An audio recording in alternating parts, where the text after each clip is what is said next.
Treble कम करो, थोड़ा treble कम करो।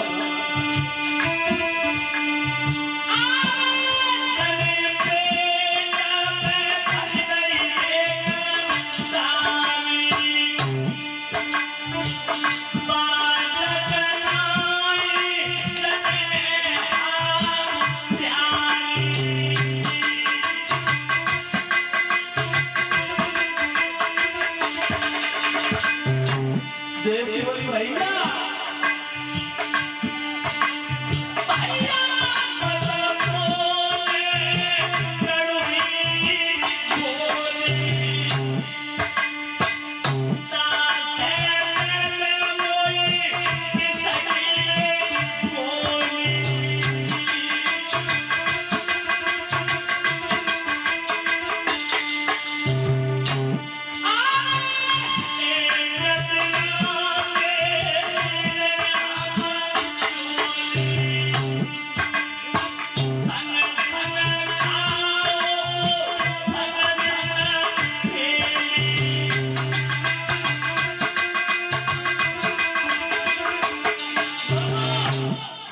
बोली भैया यार से भैया इतना प्यार करता था, तू मुझे साथ साथ खाते थे, साथ साथ खेलते थे, साथ साथ राज दरबार में जाते थे, लेकिन आज तो इतनी बड़ी दुश्मन बन गई।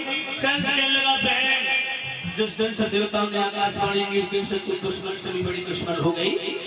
माताओं बहनों कंस ने लात मारी, देव की पेट के बल जमीन पर गिर पड़ी। माताओं वैसे भी गर्म में पीड़ाएं हो रही थी, कृष्ण का समय था, पेट में पीड़ाएं पर पीड़ाएं आ रही थी। माताओं कंस को पैर पटकता हुआ चला गया, सावधान करता हुआ जब पहरेदारों को होश में रहना रे, बच्चा जन्म ले मुझे बता देना। माता देव की जेल खाने में रोटी दूध नहीं है, बिलक रही है, शिक्षक रही है, पानी के घूंट के लिए तरस रही, कह रही स्वामी पानी पिला दो, मेरी जान जा रही है, पिया थोड़ी मदद कर दो, मेरे मुंह में घूंट पानी डाल दो, मेरी जबान सूख रही है। बस देव जी बोले प्रिय मैं कुछ नहीं कर सकता, तेरा भैया पत्थर की शिला से बांध गया है, हाथों में हथकड़ियां, पैरों में बेड़ियां है, दिल भर शरीर नहीं होना देवी। देवी बोली स्वामी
भगवान का ध्यान करो हे देवी, कोई पीड़ा हरेंगे मेरे पास में वो सामर्थ नहीं जो मैं तुम्हारी मदद कर सकूं।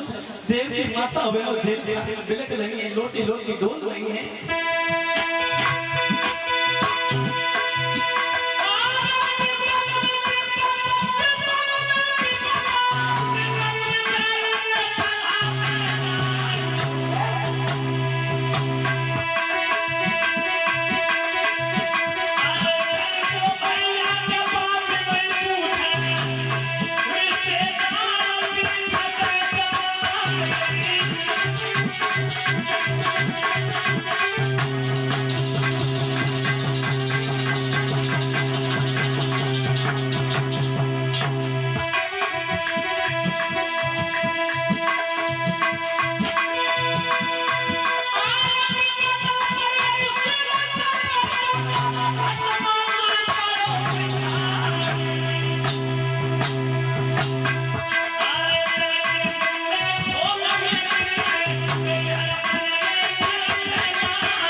जेल खाने में माताओं।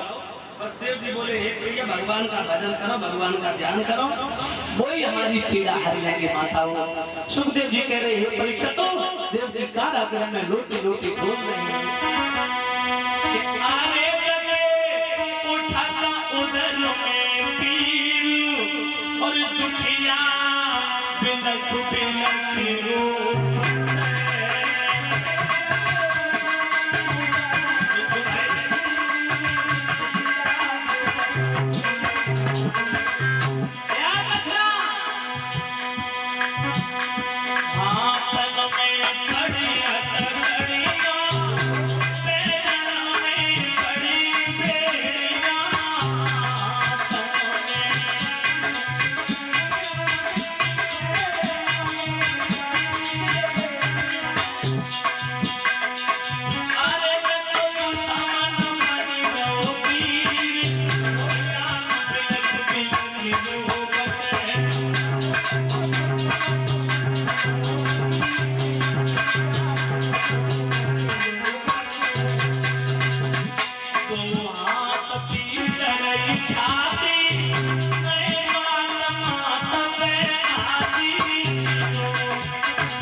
का महीना अष्टमी दिन बुधवार रात्रि के 12 बजने वाले हैं। उसी कारागृह में एक प्रतिबिंब नजर आया, गोल आकार का, ऐसा मालूम पड़ा जैसे चंद्र उदय हुआ हो, चंद्रमा निकला हुआ। जो गोल आकार का माता बहनों प्रतिबिंब नजर आया, देवकी बसदेव उठ के बैठ गए, रोने लगे, कौन हुआ, आप कौन है? उसी समय भगवान चतुर्भुज के रूप में प्रकट हो गई माता बहनों। भगवान बोले अहम ब्रह्मश्री, मैं ब्रह्म हूँ, जगत की पीड़ा दूर करने के लिए आ रहा हूँ। देवकी बसदेव बोले क्या करूं प्रभु? बोले आप लोगों को काम करना पड़ेगा। देवकी बसदेव केंद्र में तो पक्षी की तरह तड़प रहे हैं, हम क्या कर सकते हैं भगवान? बोले अगर मुझे चाहते हो, मेरे जीवन को चाहते हो, तो मुझे गोकुल में पहुंचाना होगा। माता भगवान इतने शब्द कहते वहां से अंतर ध्यान हो गए। इधर सारे संसार के ऊपर माताओं निद्रा का प्रकोप कर दिया भगवान ने योग माया के द्वारा। सारा संसार गहरी निद्रा में सो गया, कट्टर कुत्ते भी सो गए, पहरेदार माताओं बहनों वे उसी हालत में घोड़ाटले में आराम से सो रहे। और इधर सारा संसार सो रहा है। रिमझिम फुहार पड़ गई। भादों का महीना अष्टमी दिन बुधवार है, रात्रि के 12 बज गए, लेकिन देवकी बसदेव की आंख नहीं लगी माता, क्योंकि भगवान प्राप्त होने वाले हैं। और जो भगवान को प्राप्त करता वो प्राणी सोता नहीं, वो जागता है।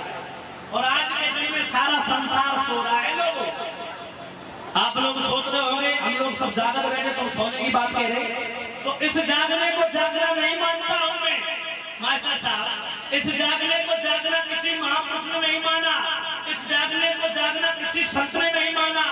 ये तो पत्नी के लिए जागना है, पुत्र के लिए जागना है, धन पैदा करने के लिए जागना है, परिवार के लिए जागना है।